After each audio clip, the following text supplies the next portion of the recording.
Hello students, welcome to EPG Pathshala. I am Dr. Nidhi Garg from Deshbandhu College, University of Delhi. Today we are going to discuss about module microRNA and siRNA from the paper Molecular Genetics. So students, let us see what we are going to learn in this module. First, we will know what microRNA and siRNA are.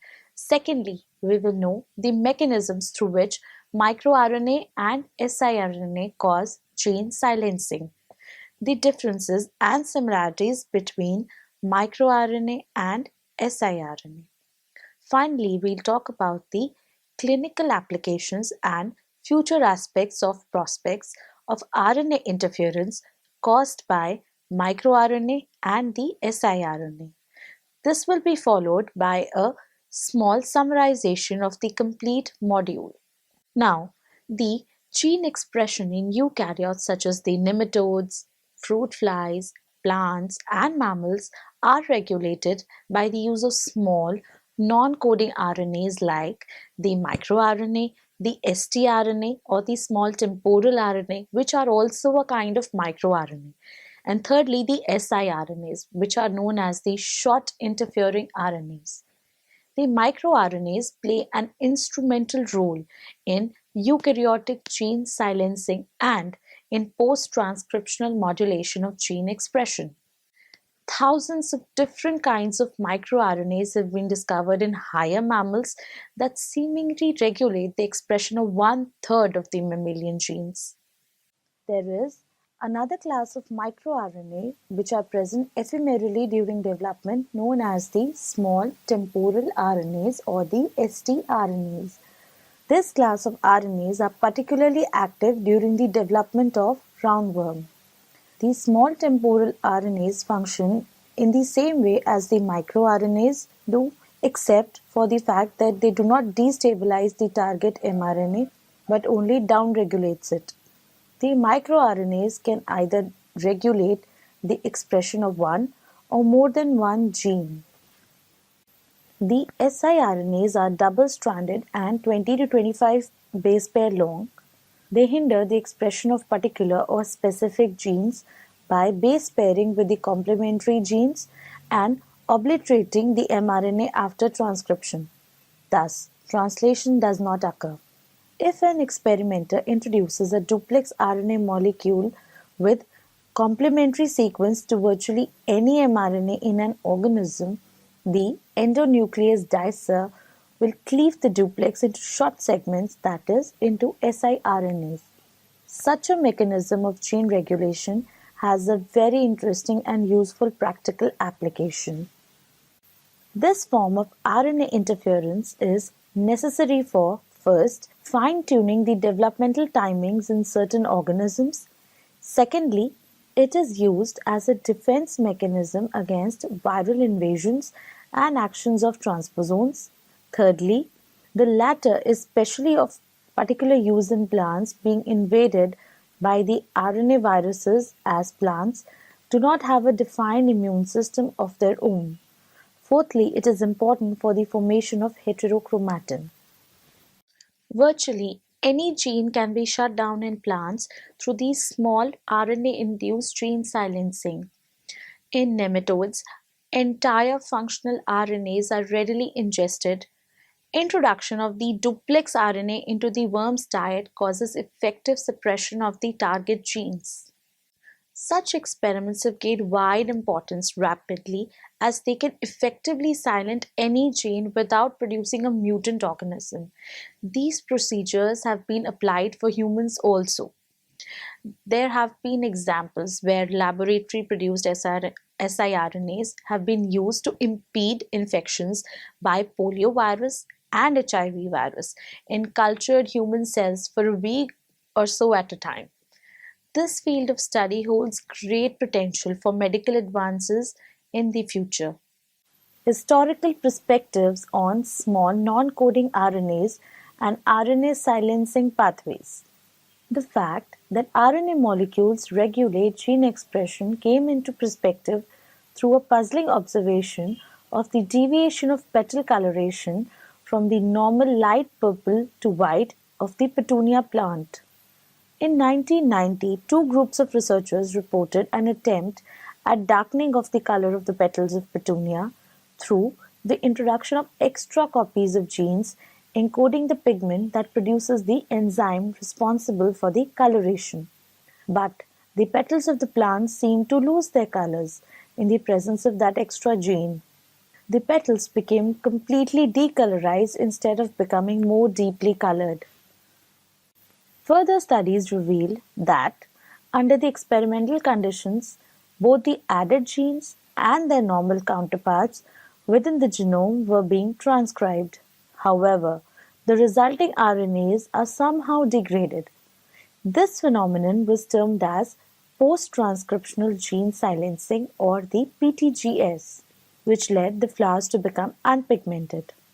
Finally, it was in 1998 that the molecular basis of gene silencing was completely understood.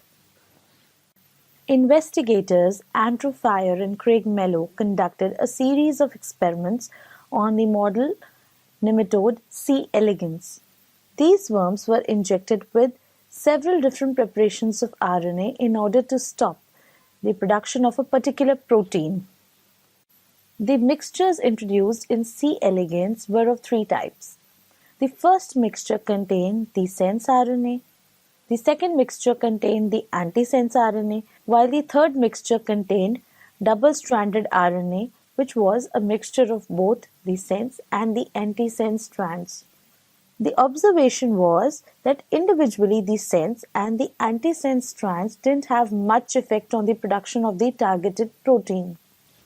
Historical perspective on small non-coding RNAs and the RNA silencing pathways. The double-stranded RNA mixture is very effective in stopping the production of the targeted protein. Fire and Mello termed this phenomena as RNA interference. It was revealed that the double-stranded RNA was taken up by the cells where they base paired with the target mRNA, which had the same sequence as the double-stranded RNA and hindered their translation, leading to downregulation of gene expression. This phenomenon of RNA interference is a part of the broader phenomenon which we call as RNA silencing, which has been seen widely in eukaryotes. Until 2001, RNA interference could be demonstrated reliably only in the non-mammalian cells.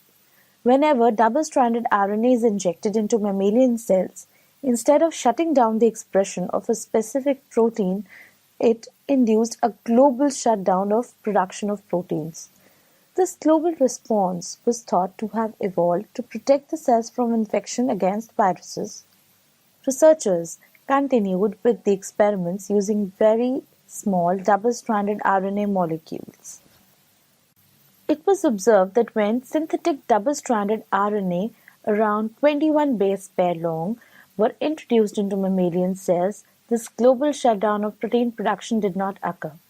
On the contrary, specific genes were shut down through RNA interference and the production of other proteins was not affected. MicroRNA, a new revelation in gene regulation. By 1993, it was evident that the C. elegans larvae lacking the gene Lin4 could not develop into normal stage larvae. In 1993, Victor Ambros, Gary Ruvkun, and their co-workers at the Harvard University reported that the gene Lin4 encodes a small RNA which is complementary to the 3' UTR of the Lin14 encoding mRNA. They further explained that during normal larval development, the mRNA encoded by the gene Lin4 binds to the complementary region of the mRNA produced by Lin14, which in effect blocks the translation of the mRNA from Lin14, thus facilitating the next stage of development. MicroRNA, a new revelation in gene regulation. The Lin4 mutants have abnormally high concentration of the Lin14 protein, and therefore they cannot undergo a normal transition into the next larval stage. This revelation was the first clear-cut example of RNA silencing, but then its true value was appreciated several years later on. Finally, it was in 2000 that a 21 base pair long RNA molecule known as LET7 was identified in C. elegans, and it was found that it was highly conserved during evolution. Its counterparts were even found in humans, and like Lin4, Let7 was also synthesized at specific times during larval development. Like the nematodes, the selective expression of specific microRNAs also occur during the development of the zebrafish. Both plants and animals produce hundreds of microRNAs, which have been overlooked for decades. The size of the microRNA is the same as the siRNAs, which is more than a mere coincidence, which are also produced using a similar machinery as the siRNA. The microRNA and the siRNA can be considered as cousins, considering that both of these are involved in silencing the expression of cytoplasmic mRNAs. There are certain basic differences in the microRNAs and the siRNA. For example, the siRNA they arise from a double-stranded precursor from a virus or a transposon, and it targets the same parent transcript or the precursor it has arisen from, while the microRNA are encoded by certain defined stretches of the genome, which then target the mRNA and silence their expression as part of the normal cellular program. Most microRNAs are encoded from individual genes or gene clusters, but there are some cases where the microRNAs are encoded from the intron regions of the genes. The microRNAs are produced by the action of RNA polymerase II as a primary transcript known as the pre-mRNA. The primary mRNA has a 5' cap and a poly A tail.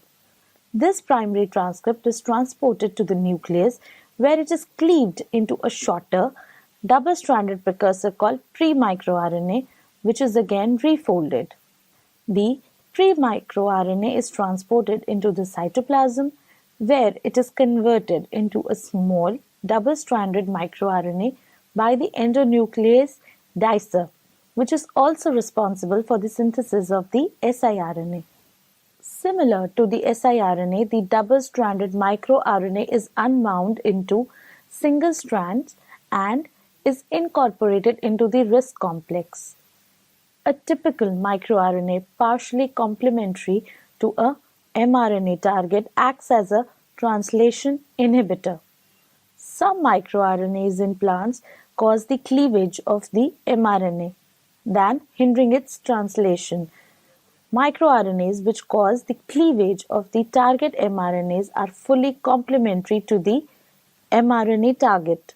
Besides suppressing gene expression, microRNAs are involved in facilitating rearrangements of the genomes.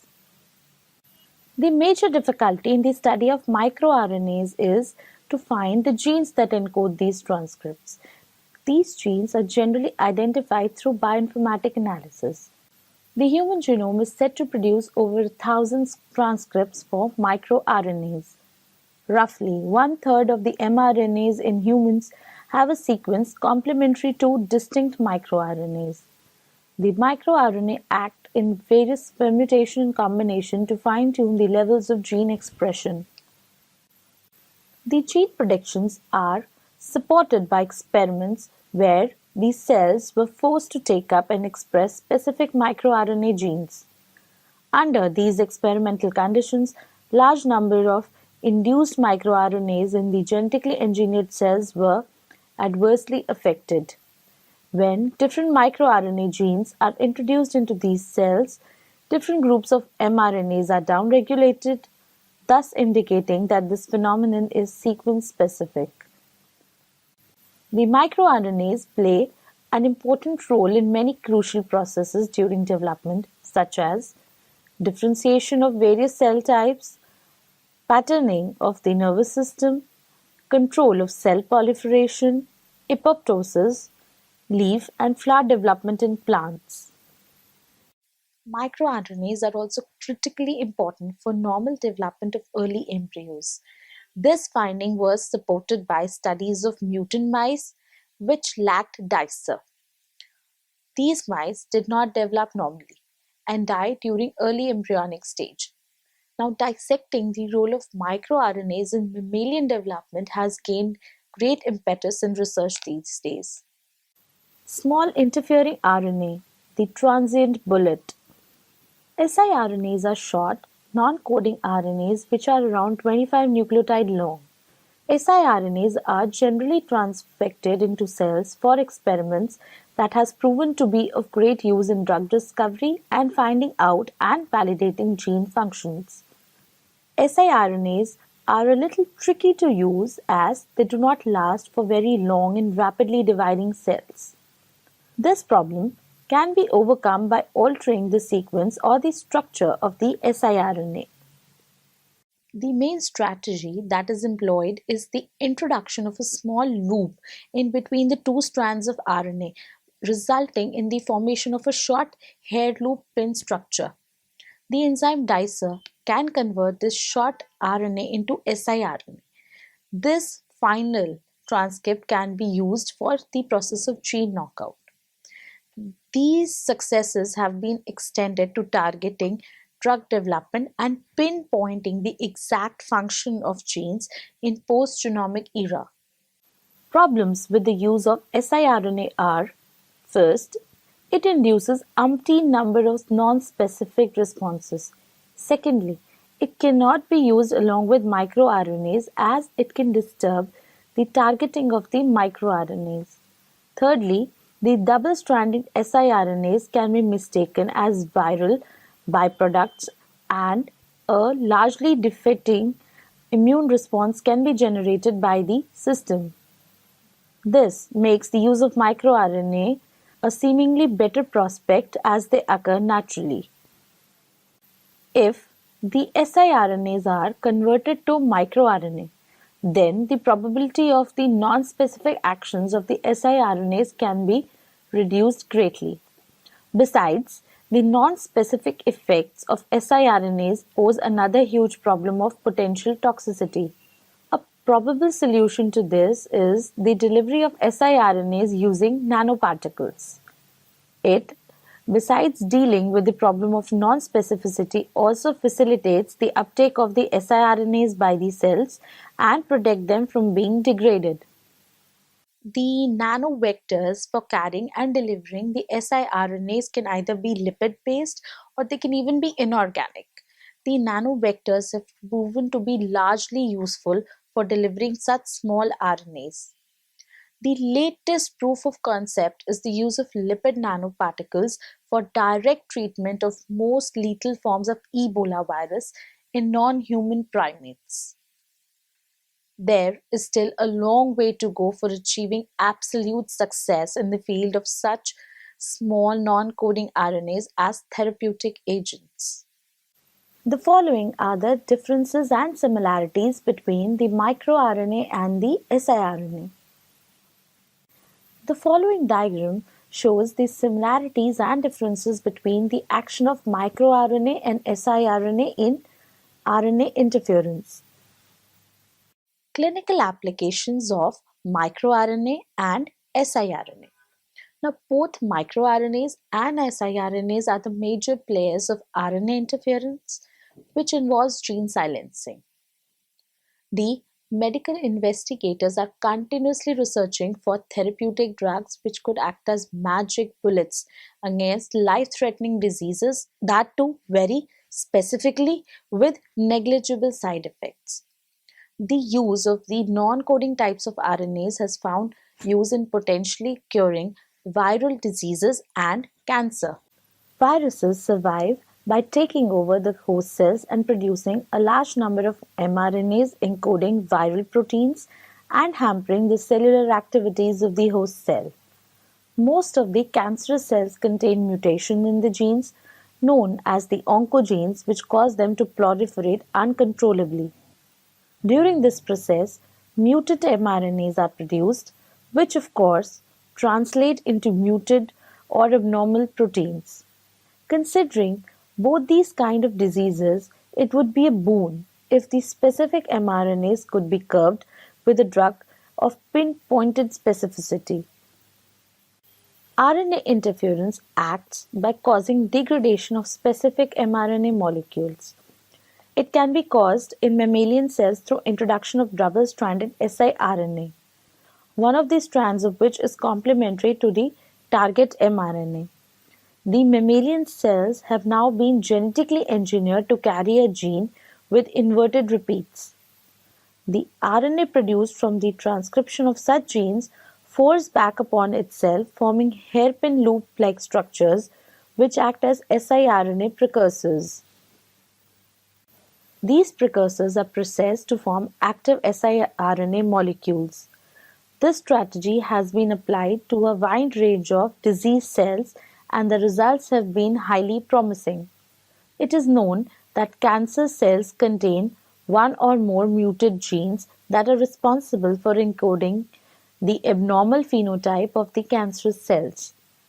Example: two normal genes fuse to form the BCR-ABL, which causes a kind of leukemia.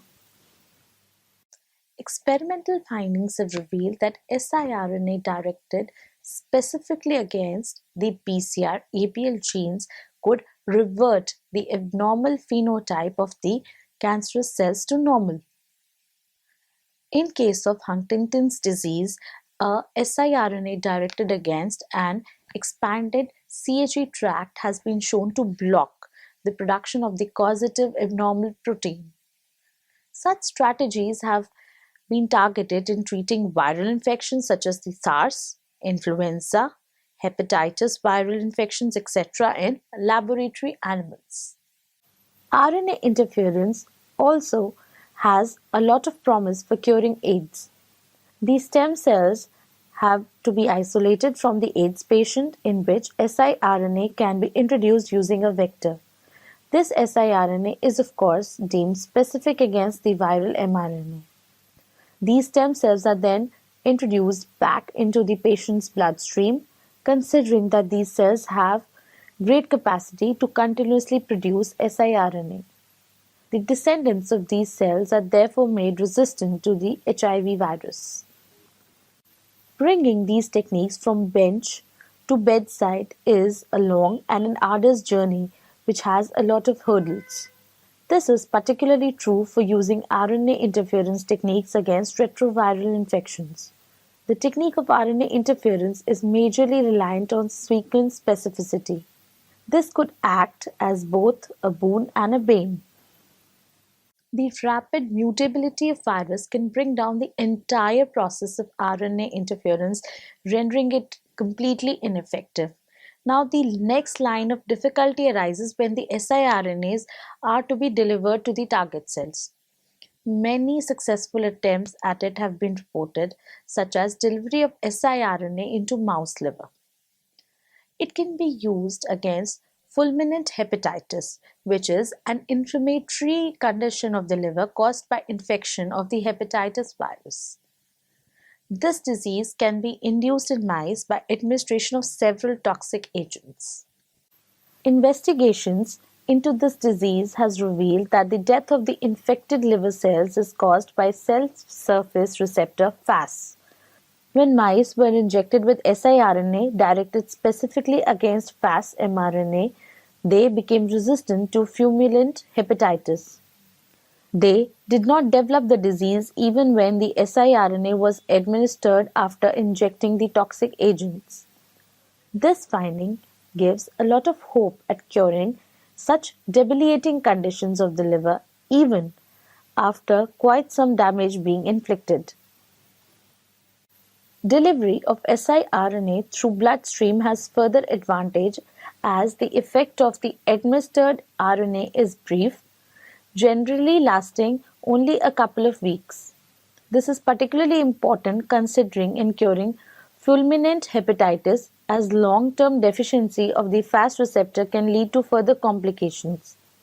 These advances in the use of RNA interference have been taken further ahead and clinical trials have been initiated.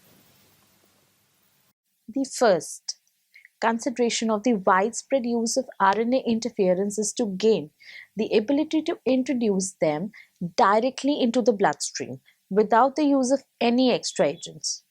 This has been successful at treating patients suffering from macular degeneration, where the siRNA was injected directly into the eyeballs of the patients.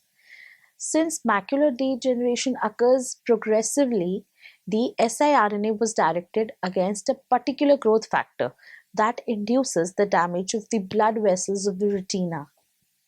Respiratory ailments can also be corrected if siRNA could be administered through nasal aerosol. These approaches have been successful on laboratory animals.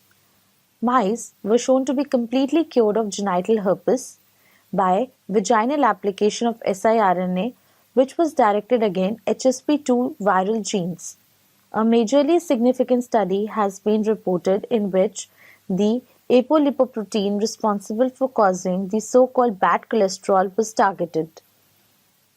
Serum levels of cholesterol and LDL were significantly brought down in laboratory monkeys by a single injection of liposomes containing siRNA against the ApoB mRNA. In addition to the decreased serum levels, there were also no side effects. These findings give hope that RNA interference can one day be used as viable therapeutic tool against debilitating diseases. So students, let us summarize what we have learned in this module. Firstly, most eukaryotic cells have a mechanism called RNA interference, which is induced by a double-stranded RNA that leads to the destruction of complementary mRNAs. It is thought to have evolved as a kind of a defense mechanism against viral invasions and transposon movements. This phenomenon has been taken advantage of by the researchers to stop the synthesis of some particular proteins by specifically targeting their producer mRNAs. This is a part of RNA interference. A large number of small non-coding mRNAs are encoded by the eukaryotic genomes, which are generally 20 to 25 nucleotides long. Both siRNA and microRNA are generated by a common processing machinery which involves the enzyme dicer, which cleaves the precursor and effector complex RISC. RISC holds the single-strand guide RNA that either cleaves the mRNA or inhibits its translation. Both siRNA and microRNA have immense potential for therapeutic usage, especially targeting cancer, AIDS, and other retroviral infections. The phenomenon of RNA interference depends largely on the sequence specificity of the introduced small non-coding RNAs. Many diseases have been reverted on the laboratory scale, such as leukemia, AIDS, fulminant hepatitis, macular degeneration, and the genital herpes. Clinical trials are underway to make RNA interference a viable therapeutic tool.